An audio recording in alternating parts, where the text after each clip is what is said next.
Oh my god, I love popcorn.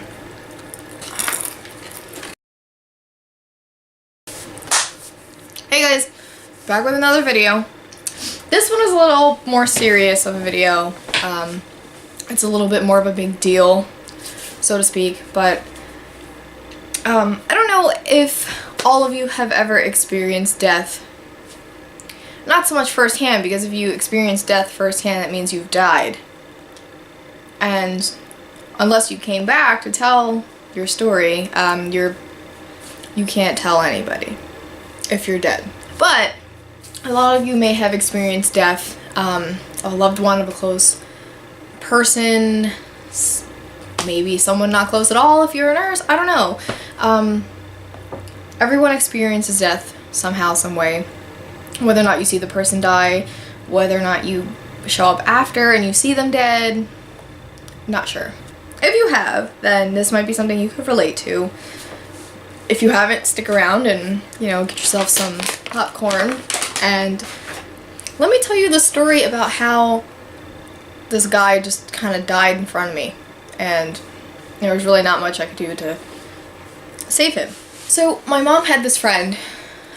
They were friends for about 10 years with a relationship that continually grew, I guess. You know, they became closer as time went on.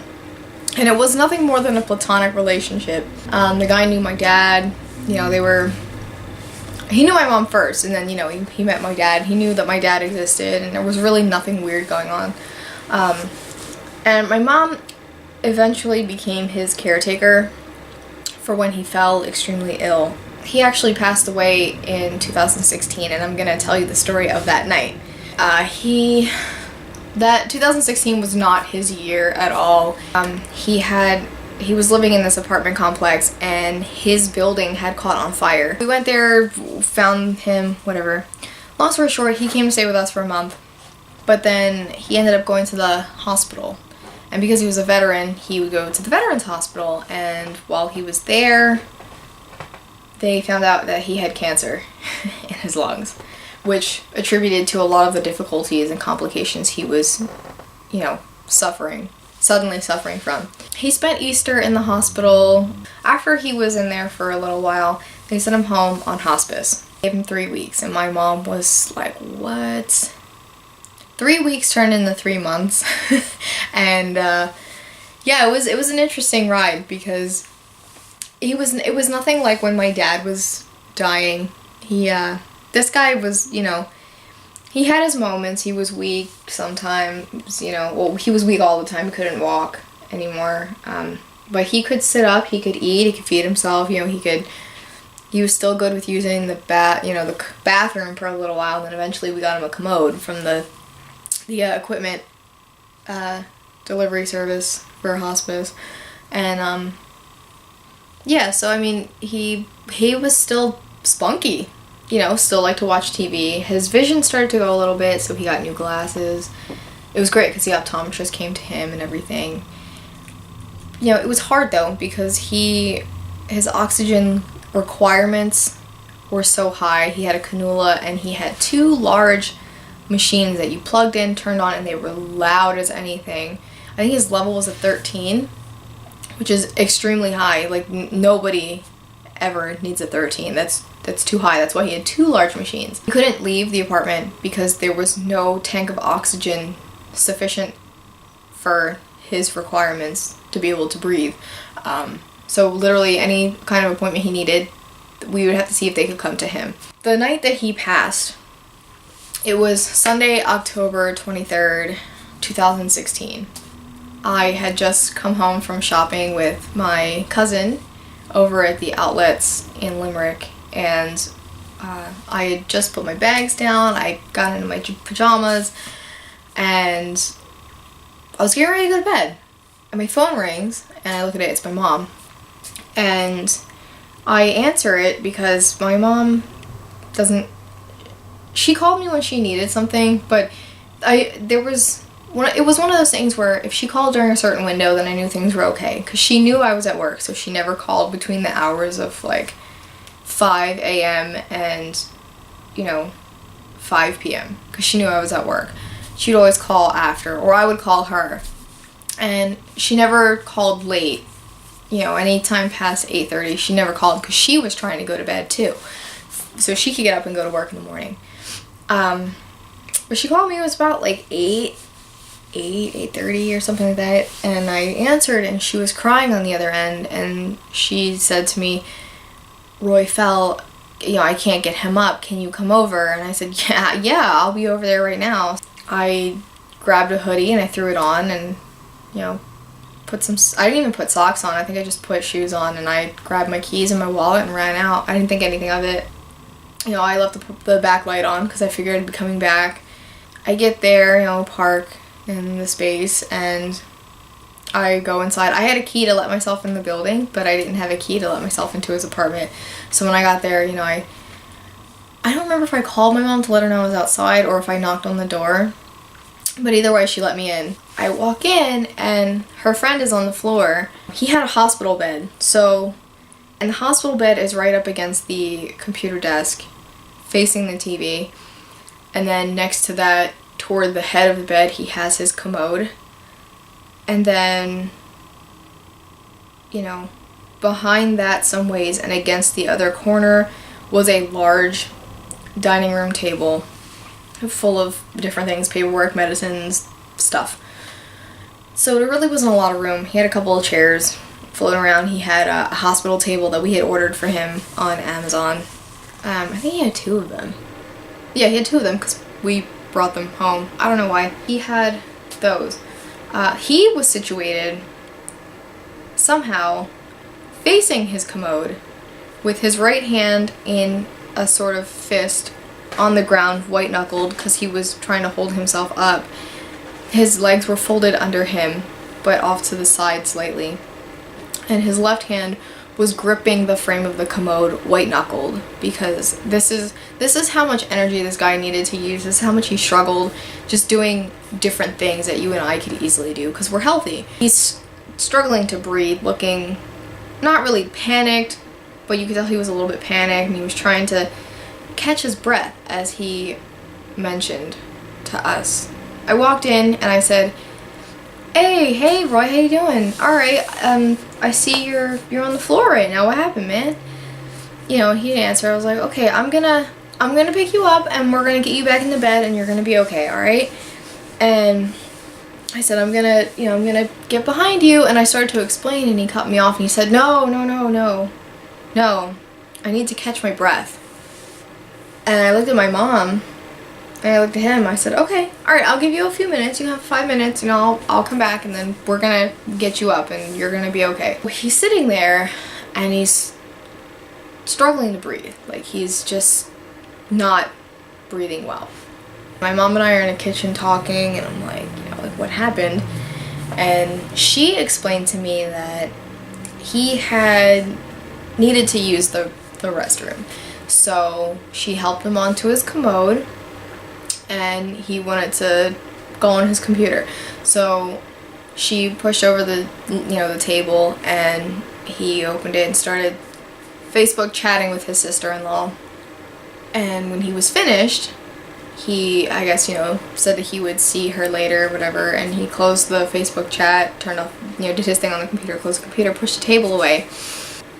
I don't remember if my mom said whether he expressed that he was finished or not, but she noticed that he was trying to get up. She's like, wait, I'm coming. Well, it happened way too fast. He didn't wait for her. He got up and he, I guess, lost his balance and fell. And I think he may have tried to catch himself in his fall, which is how he turned when he fell and ended up facing the commode. My mom couldn't get him up, and that's when she called me. I guess in the meanwhile she cleaned up whatever and tried to make sure he was okay until I got there. So I come back out after 5 minutes and I say, okay, Roy, it's time to get you up. Let's do this. I'm gonna get behind you. I'm gonna put my arms under your arms and we're gonna lift. He still having a hard time breathing. He's got his cannula. I don't really know what to do. And he says once again, no, I need to catch my breath. Okay. I don't want to push him. I don't want to make him do something he doesn't want to do. One, because it's going to hurt. You know, people who have cancer a lot of times, they just kind of hurt everywhere, and I didn't want to hurt him. And two, he needs to be ready for me to, you know, basically spend his energy to get him up. So I said, okay, you know, I'll give you another 5 minutes, but we really need to get you up. Oh, I didn't even give him 5 minutes. I gave him like 2, because, you know, I'm watching him. I'm like, he's not gonna catch his breath. Like, he's using all of his energy to just sit up and hold on to this, you know, hold on to the frame of the commode. I come back out after a couple minutes and I'm like, okay, Roy, here's what's gonna happen. I have to get you up. You're not going to catch your breath being on the floor. You're using up all your energy right now. If we get you on the bed, then you have a chance to try to relax and be able to get your energy back and catch your breath. And I'm saying this kind of with a firm confidence, but kind of blind, because I really don't know what's gonna happen. So I go over there and he tells me again, no, don't. I'll catch my breath. I need to catch my breath. I didn't know what to do, so I called the hospice. I told him, I was like, Mom, I can't. I gotta call the hospice. I don't know what's gonna happen. Like, this is not gonna work. I said I can't touch him anyway. Like, I don't know. So I called the hospice. And if you've ever dealt with hospice before, it's a double-sided card. You know, on one side you call and you get frustrated because you don't even get to talk to anybody who can really help you. You get sort of a middleman, like a call center receptionist, an operator, whatever you want to call it. They pick up the call, you tell them who you are, who you're calling for, and what the issue is. And then they tell you the same thing every time. You could say that, you know, the person is dead. And, you know, they'll say, oh, I'm sorry to hear that. I'll let your nurse know, and they'll call you within 15 minutes. It's the same thing. It doesn't matter what's going on. All they could really tell you is your nurse is going to call you within 15 minutes. And it's really frustrating. It is really, really frustrating. So, but in this case, I told her what happened, and the lady said, okay, well, how this works is I can't call the nurse to go take care of that because it could be serious. So what we do is we call your local police, and we have them dispatch someone out to your location to help you with that because it's probably faster. And I said, okay, great. And she's like, but would you still like the nurse to come out? And I said, yes, please, because I don't know what's wrong, like if anything is wrong other than the fact that he fell. If he's having difficulty breathing, I want to make sure he's okay. And she goes, okay, the nurse will call you within 15 minutes. I say, okay. So it's nice to know that they call the local police for you. The thing is, when someone's on hospice, you are not allowed to call 911 for anything related to that person on hospice. Like, if something goes wrong, you have to call hospice. Even if life or death matter, it's the dumbest thing, and the reason for that is literally insurance. We're waiting for the police. He's not letting me touch him. I was like, Mom, I don't really know what to do. So my mom calls his sister-in-law to let her know that he's having an issue. The weird thing is she wasn't planning on visiting him that day.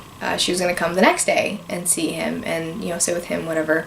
Here, we called her and she said, okay, I'm on my way. She lived about 30 minutes away if there's no traffic, 40 minutes if there is because of the different roads you'd have to take to get there. So we're now waiting for a police officer, we're waiting for the nurse to call me back, we're waiting for his sister-in-law, and I'm watching him, and there wasn't a lot that we could do, and he was clearly suffering. Really, really suffering. I can't even imagine what it's like not to be able to breathe. We take for granted that all we do is wake up and we're breathing. I've never experienced not being able to breathe in a panic attack or anything.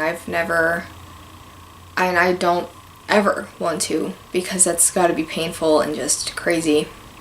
But, so I'm watching him, and my mom goes to the bathroom. I call the hospice back because at this point a few minutes have passed. I don't know how much time. I just know that it was too long. The cop wasn't there yet, and that was frustrating because where his apartment complex was, or well, really, I mean, it's still there, where the apartment complex is in relation to the local police station, it's up the hill. It's not far.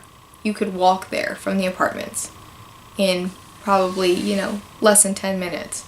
And I know it's not like the police officers are sitting in the department just whatever and waiting. I mean, they have patrolmen out doing their rounds, so it could have been the officer that responded to the call was, you know, on the other side of town. But the other thing is, too, our town isn't that big. And I don't know what the person told the dispatcher and what the dispatcher told the, you know, and the officer that took the call. But he must have just taken his time and figured it wasn't that big of a deal. Like, someone fell, he'll get there. I don't think they realized that this was a person on hospice. Like, I don't really know what was said. I don't know any of that. All I know was taking too long on my watch. So I called the hospice back and I said, you know, waiting for someone to answer, and then my mom's in the bathroom and I'm watching him and something's not right. You know, his head starts going down, and then eventually he's resting his head on the hand that's gripping the commode frame. He hasn't moved position since I walked in, probably since he fell. I'm just kind of mentally panicking right now, not panicking out loud, because, you know, having lost my dad and seeing how my mom was, you know, I realized one of us has to be the strong one, and it's probably me. So I'm watching him and I'm like briefly thinking that, oh my god, tonight's probably the night, like this guy's not gonna make it, I don't know what to do. So I call the hospice back and I'm waiting for the answer, I'm waiting for the cop, I'm waiting for a sister-in-law, I'm waiting for somebody, and they answer and I'm watching him and he's breathing, but it's a very labored breath and it's starting to sort of slow down and just not be normal. Not that his breathing was normal anyway, but it just, you know, it wasn't his normal. By the time they answered, yeah, I told him I was like, you know, we're still waiting for the police, you know, were they dispatched? And the lady said, yeah, you know, we called, and, you know, has the nurse called you? And I think in between, I think the nurse did call me, or I don't remember if she called me or not. I just remember I was upset at this point, like just mad, like, come on, you know, what's taking so long? This guy's in trouble. So I don't know, I was on the phone with this person, and my mom was getting ready to come out of the bathroom, and his breathing just, it looked like it stopped. And so I'm on the phone and I'm like, he really needs help, like, I don't know what's taking so long. And the lady's trying to tell me, you know, it's, you know, keep calm, they're coming, we called them, you know, the nurse should, whatever, you know, she's like, I'll leave a message that, whatever, I don't know, just stuff. And I remember he stopped breathing completely, like he just stopped. And my mom came out of the bathroom and I said, Mom, he's gone. And so she went over, I was like, go get him, just go get him. So she, you know, she, of course, she had this look on her face when I said, Mom, he's gone, it's over. Her face crunched up, like, you know, when a little kid starts to cry and they just have that crunched up face. Her face looked like that, and she burst into tears, and she like went over there quickly and she ripped him off the commode. You know, he watched himself die. You know, when he died with his eyes and his mouth open, like he was gasping for air. His eyes were wide open, and you just like, you don't, when you see something like that, you kind of don't get over it. Just the fact that he died in front of us, and died in front of me, rather, because my mom had just come out like after he died, or, you know, like as he died, and that you can't, it was much different than when my dad passed. You know, we watched my dad take his last breath too. We literally, you know, were at his hospital bed in the house, and we watched his body breathe the final breaths. And, you know, it still sucks, it's still traumatic, but it wasn't as traumatic as watching this guy who, you know, I just sat with him the day before. We watched TV together.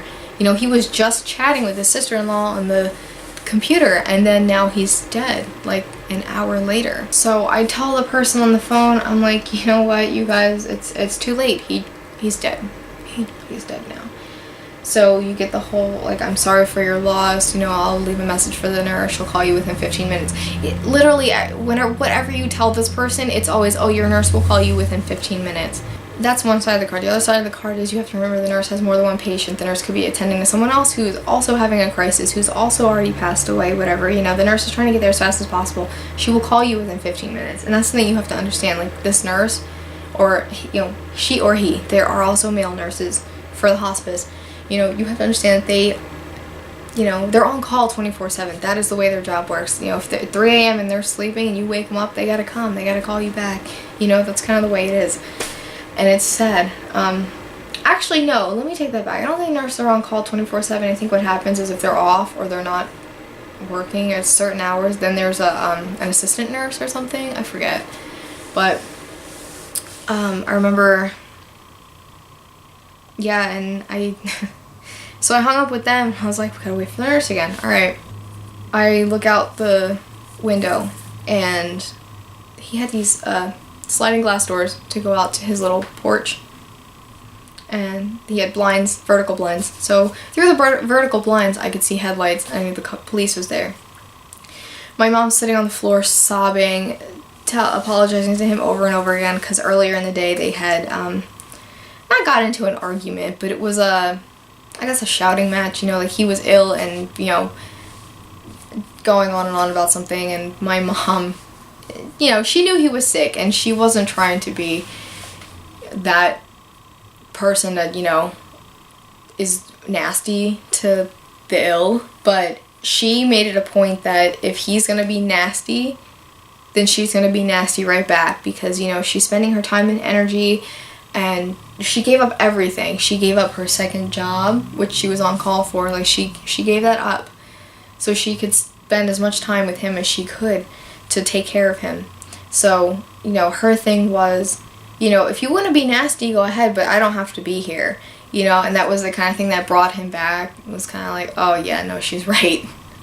My bad. So earlier in the day, I don't know, they got into one of the little shouting things, and he said something, and she said, you know what, I don't have to be here. I'll leave you alone. It's fine.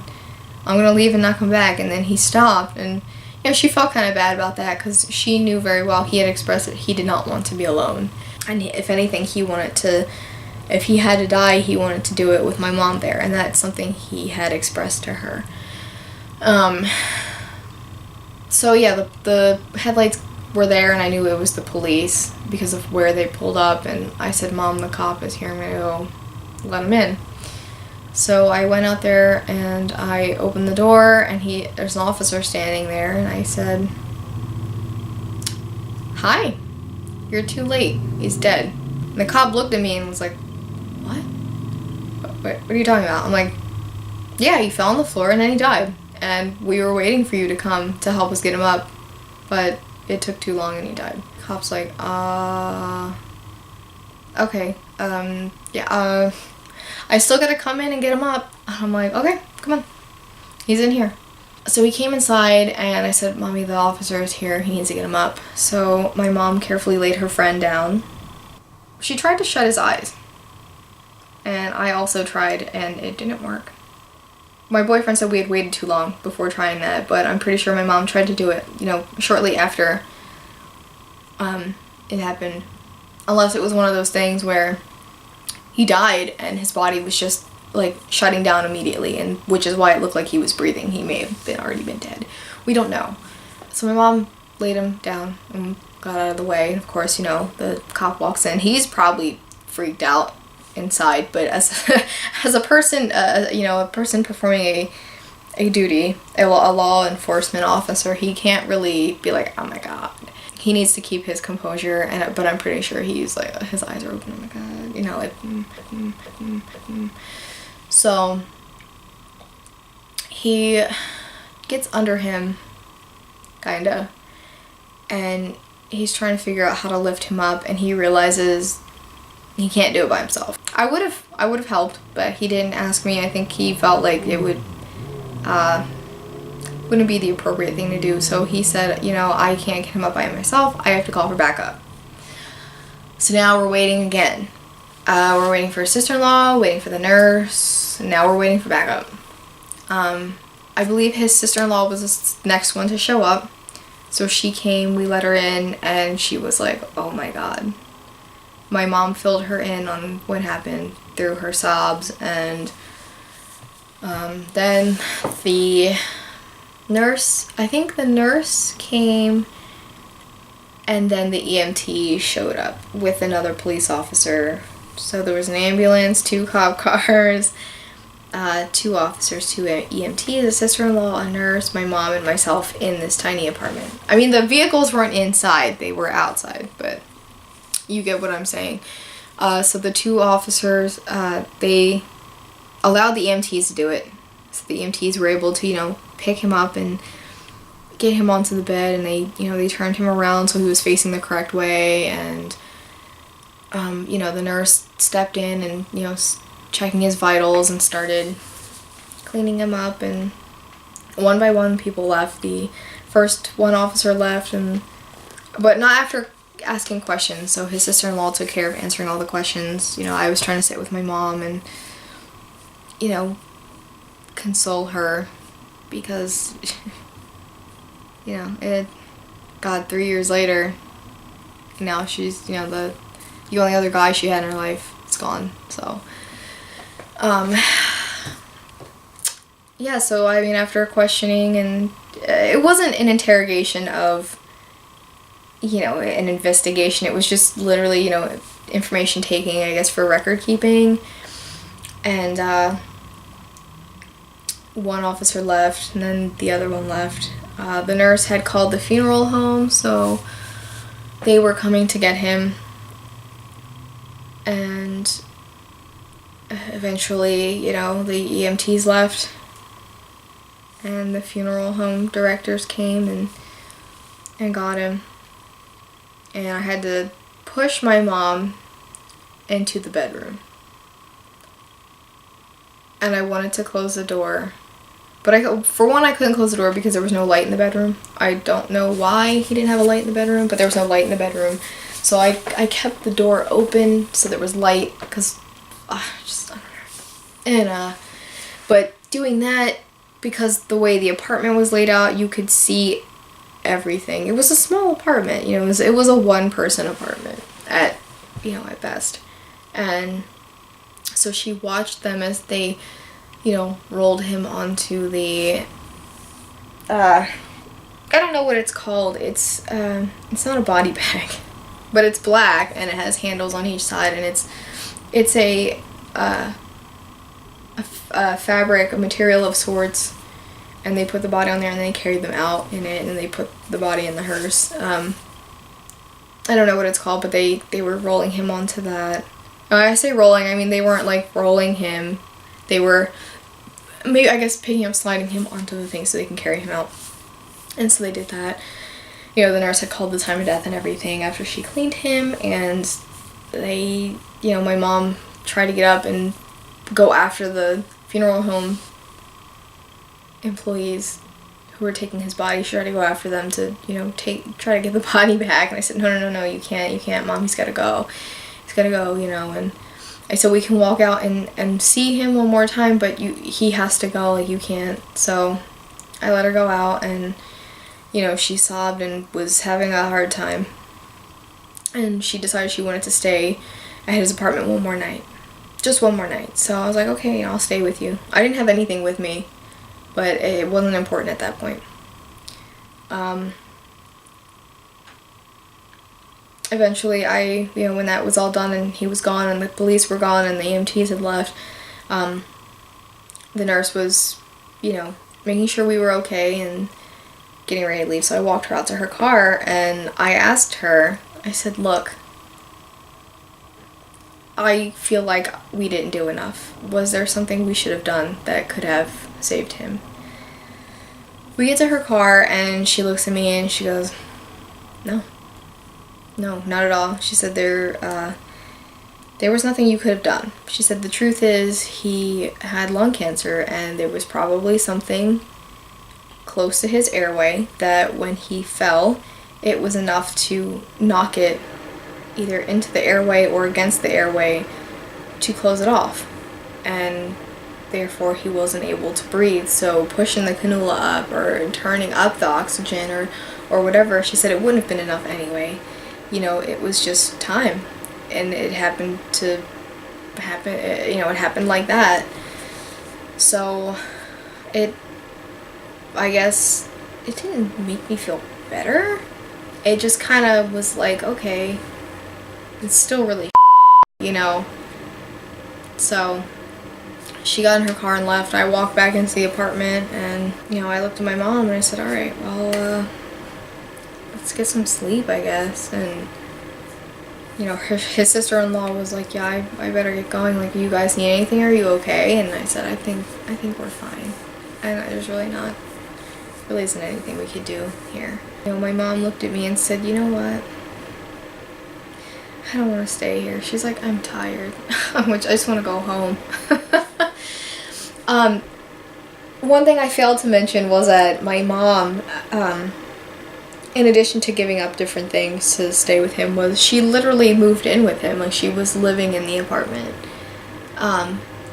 So it was kind of sucky because I had just moved back here at the beginning of that year. So I only really get to spend time with my mom in the house for a few months. And then, you know, her friend stayed here for about a month, and then he went in the hospital, and then she moved in with him when he came home because he was on hospice and he didn't really have many people. He didn't have anybody. You know, his sister-in-law helped out a lot, and then his nieces started coming around. His brother showed up a few times. That's kind of it. My mom, you know, she said, I'm tired. I want to go home. You know, it's over now. I can't stay here. I said, okay, that's fine. I said, leave your car here. I'll drive you home, and then in the morning we'll come back. In the mix of everything, I called my boyfriend, and I said, hey, you know, it was probably a few minutes after I got off the phone with the hospice after he had passed, and I said to my boyfriend, I was like, Roy just died. And my boyfriend was working. He was at Jefferson doing some work there, and he said, he's like, oh no. I said, yeah, like just a few minutes ago, he's on the floor right now. And he goes, oh god, okay.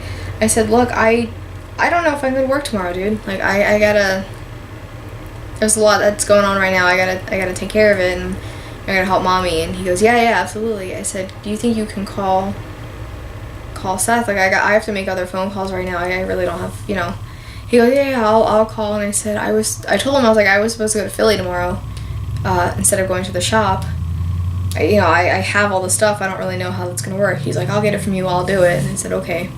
He called my boss for me. I called my mom's job for her to call her out. And so that, you know, we were in the clear. That was it. I took her home, and we went back there the next day to start cleanup. We didn't tell the office because we weren't quite sure how that works. You know, I've rented before, but I've never, you know, it was not something that I would have thought of, you know, like what happens if this person dies. But yeah, we went there for cleanup the next 2 days, and that was it. Funeral was that Saturday, and yeah, and of course there's all kinds of crap that went on after he died, just stuff. But yeah, so that's the story of someone dying in front of me. It was honestly, it was bizarre.